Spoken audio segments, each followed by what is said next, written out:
With soil depletion across the United States, how can farmers create a harvest that is abundant and profitable while at the same time giving back to the land and regenerating soil?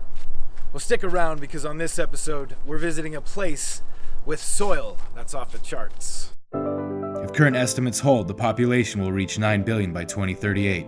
One of the major problems we face is feeding everyone. Diseases are at an all-time high. The current model for food production is unhealthy and unsustainable.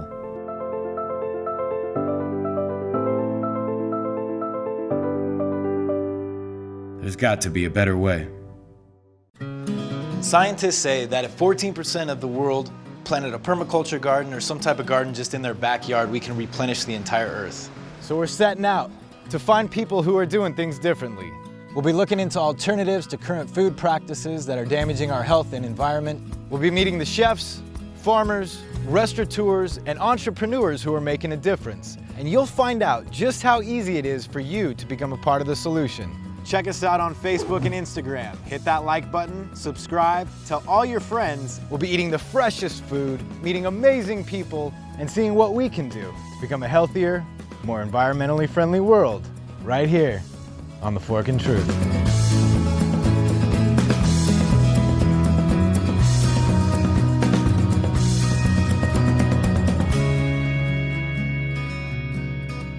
Agriculture is about 10,000 years old, and there's a lot of things we threw out, kind of threw out the baby with the bathwater. When we left alchemy, which was a whole science, and we went with the fracturing of it into biology and chemistry and all these silos of knowledge. So we broke it up, and alchemy was a whole, it was a science. And they talked about nitrogen and they talked about other things. But they might have called it Taurus, but Taurus is nitrogen. So when you read the alchemical text, you begin to see that they're talking about nitrogen and phosphorus and NPK and all those other things that we have come to understand in agriculture. So here there are no pests and there are no weeds. They are messengers. And so we listen, we go out and see, oh, there's a lot of weeds in this area, or there's a lot of aphids on my Brussels sprouts. So they're going, hey, dude, over here, come here. Problem. So you don't kill the messenger. Okay? This is industrial agriculture kills the messenger, but we've created those problems. So everybody is always here. All of the pest, all the weeds, everything, all of the life is always here. Okay? And so when it's out of balance, it's our fault. We've done something to throw the marriage out of balance. Okay? So I'm going to take you down into the mother, and then after this, I'll take you out beyond the Milky Way. Okay. Okay? It sounds good. Okay. You got it. Yep. Look out, babe. Come on. No, out.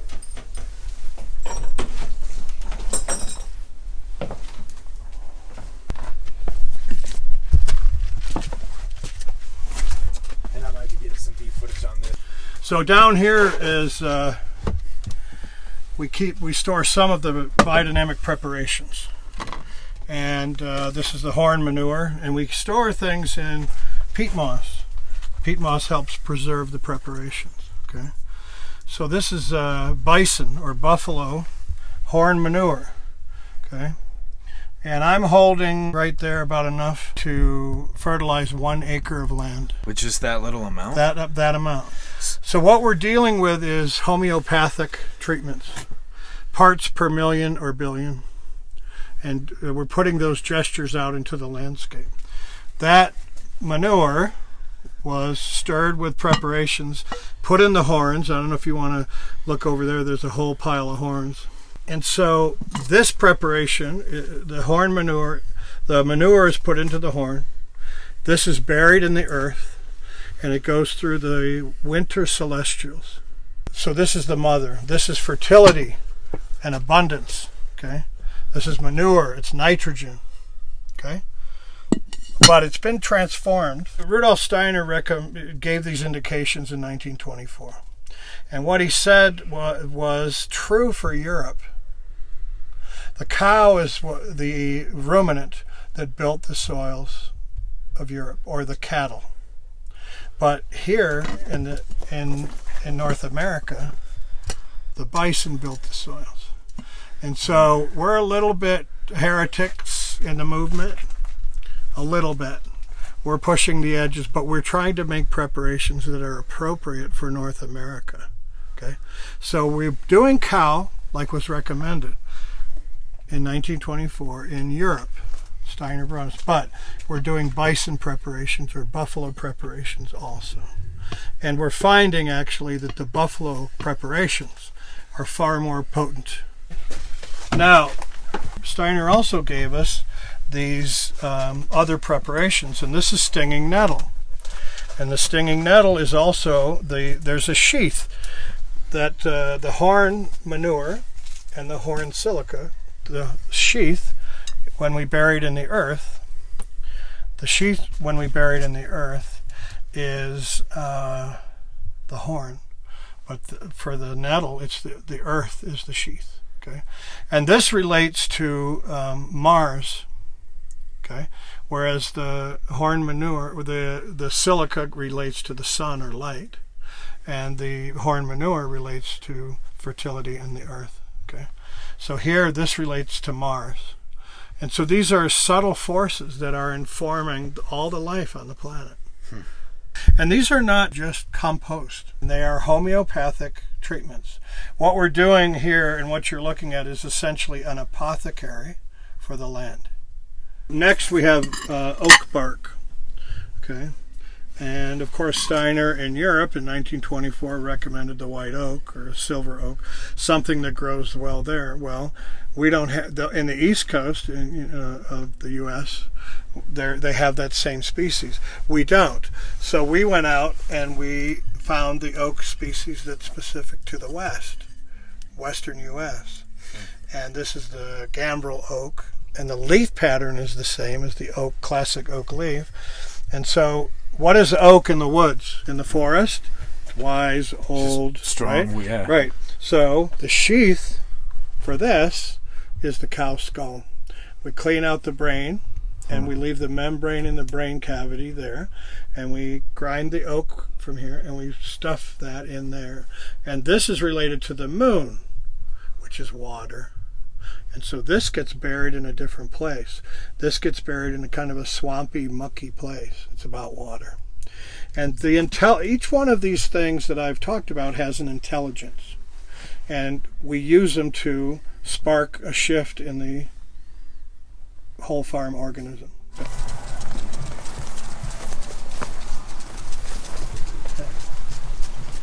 So, just as the mother is Mother Earth, and the preparations relating to her are more stored in the ground, under the house in the root cellar.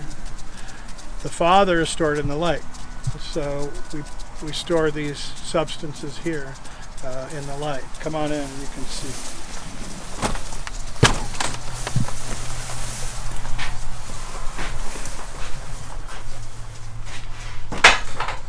So the silica is about form and quality, and it helps create form. It's not talked about much in other agricultural stewardship practices, but it's critical to the form of things.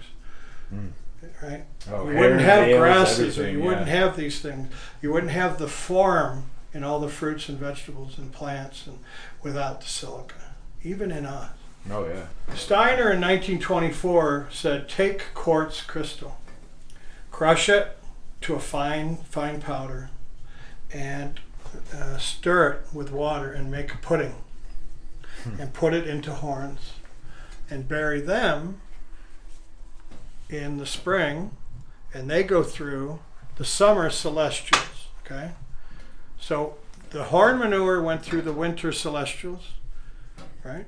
It's yin and yang. Right. Okay, and so the horn manure went through the winter celestials and gained all it needed to represent the mother.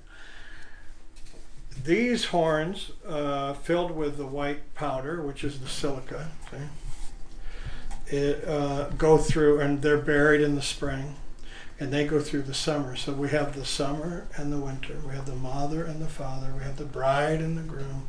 And when we are in relationship, we have harmony and balance, and we have health. And then all the organisms that we co-create with, the fungi, the bacteria, right, all the other things, the protozoa, right, and the plants and the animals operate in a harmonic of balance. Okay? See, the earth is breathing, inhaling, exhaling every day, right? We don't think about it. We're not trained to feel it anymore, but if we pay attention, we can tell. Here we're coming into an afternoon, and so the earth is inhaling for the evening. And then the morning comes, at dawn, it exhales. So if we put those two polarities together, we spray the mother in the afternoon and evening, okay? And it inhales into the earth. Copy? Yeah. And then when we want to spray the silica, the father, we do it early morning when the earth is exhaling, okay? So we're using subtle gestures. We do it on the inhaling or the exhaling of the earth. We stir a certain direction in the vortex. Everything matters. Yeah. Everything matters. And when we tune all those little things, we start to gain potency in our application and in our intention. Copy? Yeah. Okay. So, out here we have, quartz crystal. And quartz crystal affects this kind of form. Okay? Grasses and tree, really that kind of form. Here is amethyst. And amethyst, we're learning, affects grapes and cabbages and spherical form. Yeah. We're making 15 different silicas. Okay? There's quartz, there's rose quartz, there's opal. Okay? There's other highly siliceous rock, right? And they affect form differently.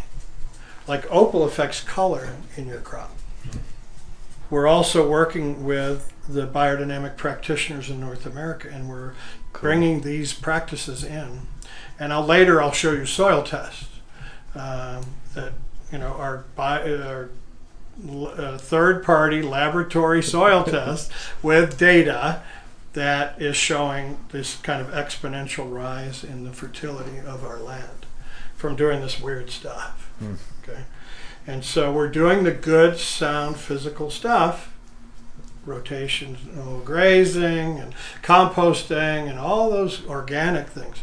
But that we found out wasn't enough. And so that was the horizontal, right, or the physical. So we did all this stuff, and we brought this place, it was sick. And we brought animals here as breeding stock, and they were sick. And so with this good, sound, physical, permaculture, organic, all that stuff, we brought it up to this. It wasn't until we brought in the metaphysical, or our intention, right, that the soil life just took off. And so what we've done is essentially turned on the light with our relationship, with our respect for them. So yes, I talk to the soil. Heck yeah. Yes, I talk to my pasture. Yes, I talk to my trees and my cows and my chickens. In talk by meaning, I don't get all wobbly headed spiritual, I just go, hey, good work. Yeah. So we work in gratitude. Yeah. And when we start to really do that, don't believe anything I say. It just takes off. Try it. Yeah. I can't, it's working here. Working for us. It's working for other biodynamic practitioners and others. So I'm perfectly unqualified for what I do every day. I have a master's in fine art. I don't have soil science degrees from agricultural colleges. I don't know what the hell I'm doing. Okay? But that gave me a freedom to try things. Stretch, grow. To just say, okay, let's see. That's great. Einstein got right up to consciousness and he couldn't say it. Mathematically, he got right there and he says, spooky actions. it's spooky actions, and we're not going to go there. Okay. So quantum mechanics identified particles and waves that were all made out of the same stuff. Okay. And once you really understand that, you can talk or listen to everything because it's a wavelength. My partner, Lloyd Nelson, he's been making the preparations for over 20 years, and we formed Biodynamic Source. We are not discovering a flavor that's never been. What we're doing is just getting back to what our ancestors, maybe just 2-3 generations back, knew about this explosion of vitality and expression of the foods that came from the earth and the sky. So this is a geometry that we're experimenting with, and it takes up 1 1/3 acres, and it's a big circle. We call it the superorganism, and the idea comes from one of our mentors, Enzo Nestati from Italy. And in 2013, he came and he started doing seminars and teaching us how to harvest more of these forces and to use them to help our fertility and abundance and balance. And so this was a structure we built in 2014 to test this idea. All right, so we've been here about 3 years on this site. We grow about 60 different medicinals, and we do maybe 6 at scale. So we have a lot of biodiversity, huge pollinator habitat, and food for all of our bumblebees, but then of course great medicine for apothecaries and herbalists that come by. So I'll just walk you around and show you a few of the plants we have here. Behind us here is a plant called Hyssop officinalis. So this is a really beautiful lung and cough herb. As you can see, all the bees are just all over it. This beautiful purple flower. What we found here after growing the first season is the potency of the herbs grown here versus where we grew them at other places was like almost 4 times as strong in smell, wow, in color. So when we were doing oil infusions, there, our old ratio of how much plant we would put in the oil to get the infusion we wanted, we used to do it at a 1-to-4, and with the herbs that we were able to grow here, we're looking at more like a 1-to-12 ratio. So we were using way less herb to get the same quality infusion because they were so much more potent and vibrant from this space. And so that's when Brooke and I and the ranch decided to expand the relationship and really offer these herbs at a larger scale. Clary sage. So we have a lot of plants here that other people consider weeds. This is burdock, but it's one of our premier liver detoxifiers. It also detoxifies the land. It's a heavy metal binder, so really beautiful big plant. This is lemon bee balm, monarda, elecampane, which is another great lung herb. One of my favorites is the blue vervain. Good for the nervous system, for fevers. Also a really old world European druid altar plant, so lots of lore around this one. Really, really old medicinal. Mugwort, echinacea, which probably most people are more familiar with this one as opposed to some of the others we've been going by. St. John's wort, which people are familiar with using internally as an antidepressant or a mood reliever and uplifter, but we also use it externally in oils for healing nerve damage. This is motherwort, Leonoris cardiaca, lionheart, really great for the type of anxiety that lives in our hearts, that like out of breath, tight chest, panicky kind of anxiety. It's a really beautiful herb for that. We've already harvested the whole row once. We'll harvest again, but we always leave a few to just fully go to seed and just express their natural life cycle.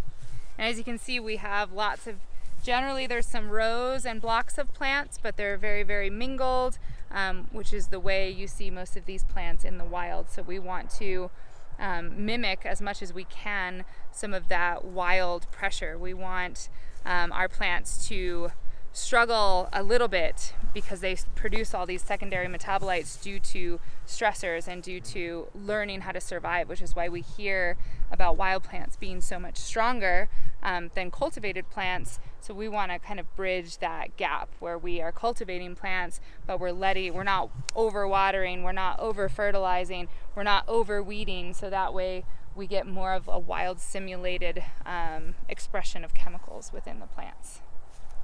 And I just like it that way.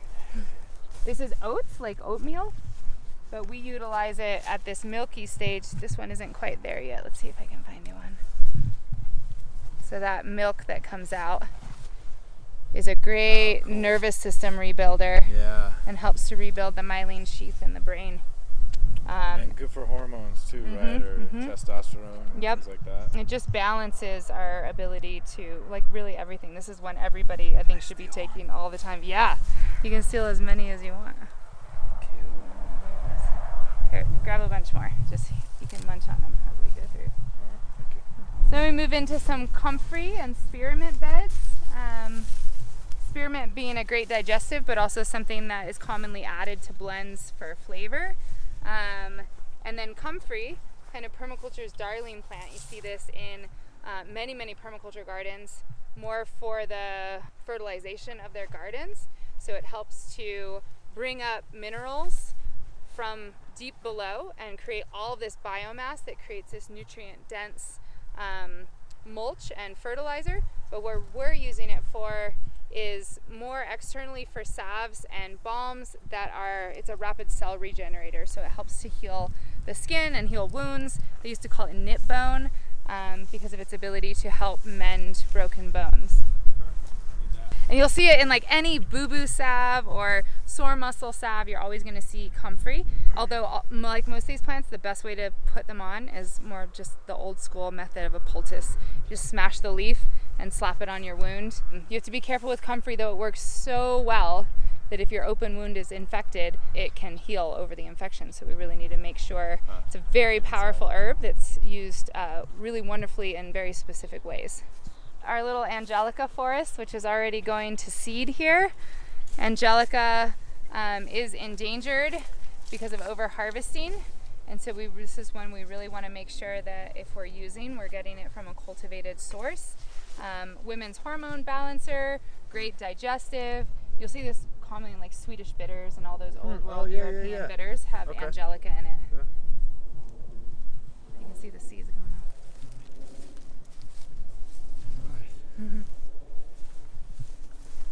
This is our Tulsi Holy Basil, which is a very high demand medicinal right now.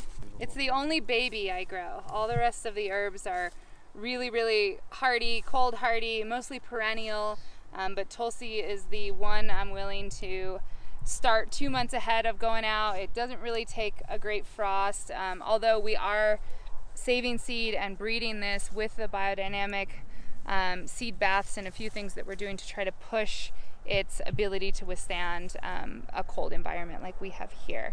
There's been snows on top of our Tulsi, and we're like so nervous that they're going to be all gone, and we've dug them up, and lo and behold, they're still living. So we're really trying to push this variety to be a little bit more adapted to our mountain environment. Really great for the brain and the memory and blood circulation and mood stabilization. But the bonus to that is that a lot of herbs taste really bitter, and Tulsi is one of the only really strong medicinals that also tastes really good all by itself. So you can have it in a tea just on its own, and it's super medicinal while also being really nice on the palate. So There you go. So Win-win. Yeah, win all around. Hollyhock, which we use similar to marshmallow for the mucilagenic content. So it's going to be moistening to the body, lungs, throat, organs, similar to marshmallow, which we passed, which is how we originally made marshmallows before we make them how we make them now. And then a little bit of some repeating rows. I like to grow things, the same things in different sections to see how they'll do over time. So more blue vervain, echinacea, mugwort, and a younger patch of oats here. as well as clary sage, which is a biennial. So next year it'll flower. This year it'll be just in the leaf state. Chocolate mint, which you probably smelled. It smells so good. And did you go to school for this? I went to school for restoration ecology, so how we can restore degraded landscapes, specifically using plants was my focus.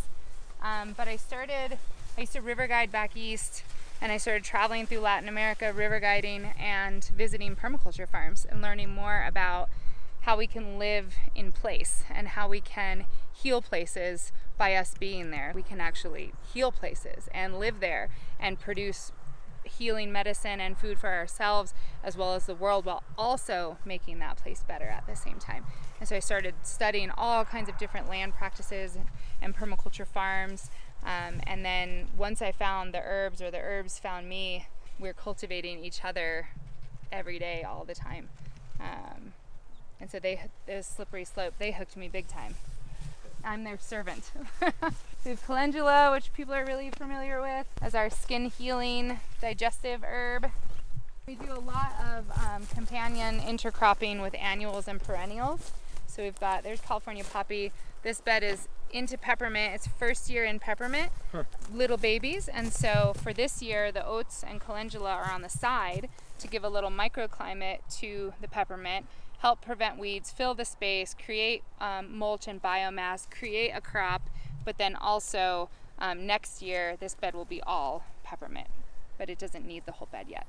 At some point, will this be in another area of the property? We'll keep rotating perennials around, annuals and perennials, but the annuals might go somewhere else, and perhaps we'll expand the perennials, but the annuals are phasing themselves out of this section as each bed becomes perennialized. And then we have just kind of a smattering of single herbs. So the concept as we go is that this will be long-term perennial, a few of every variety of herb that we want to grow, even if we're not doing it commercially and commercial scale, but more like an apothecary educational garden. The whole garden is also planted with a hedgerow all the way around it that one day will be big and will wall this whole space in.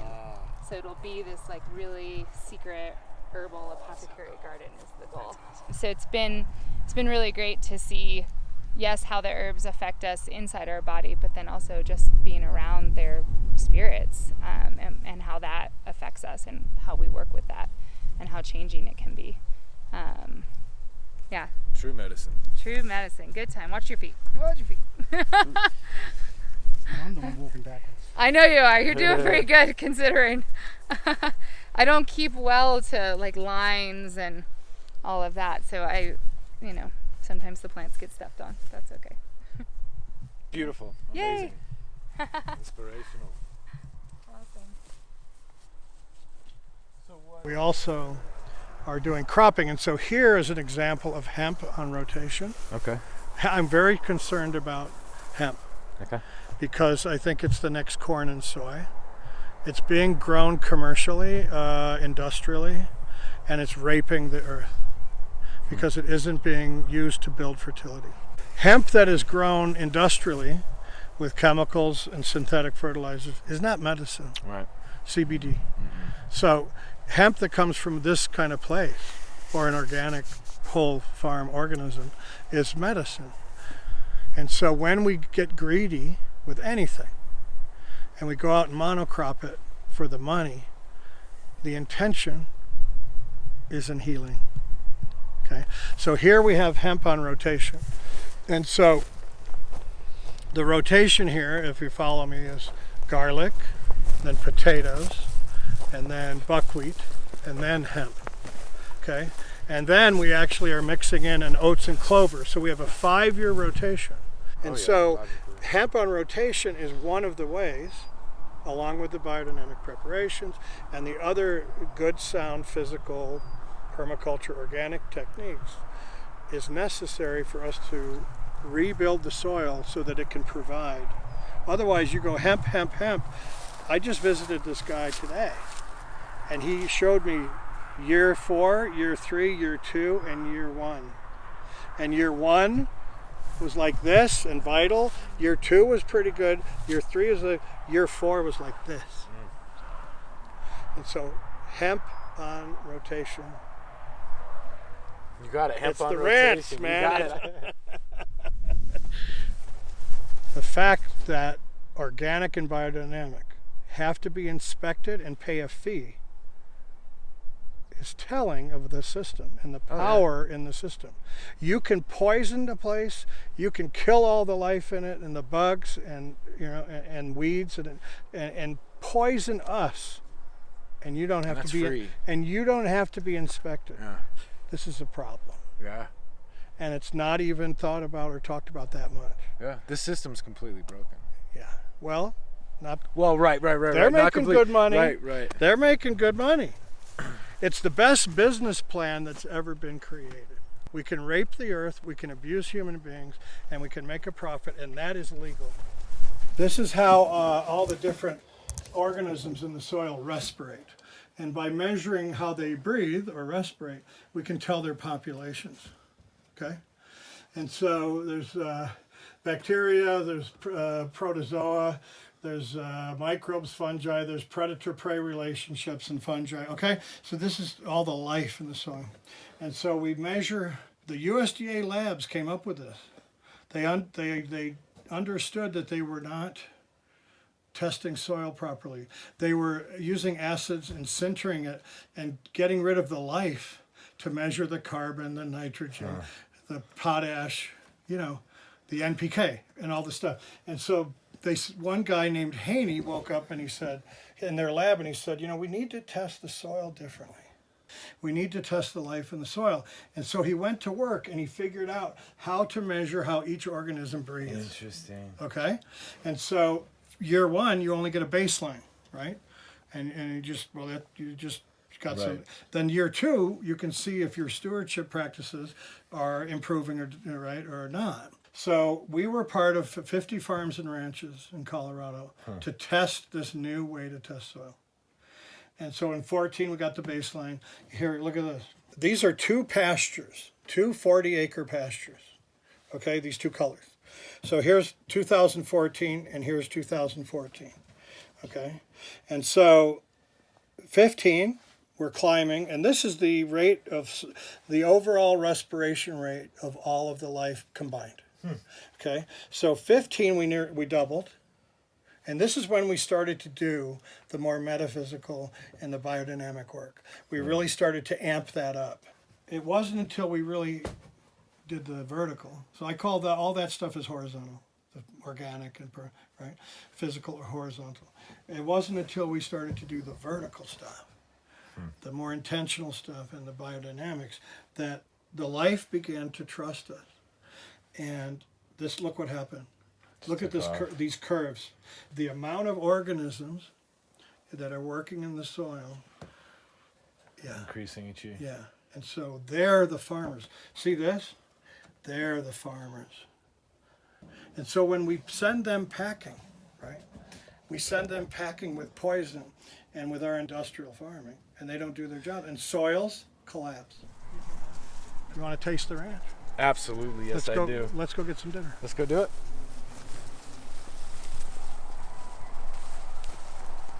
Yellow.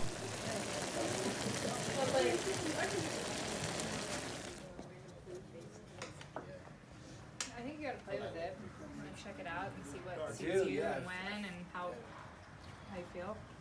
I was thinking about going super nuts and doing some pretty long. Fucking hippie. So everybody's just like, it's that guy. Yeah.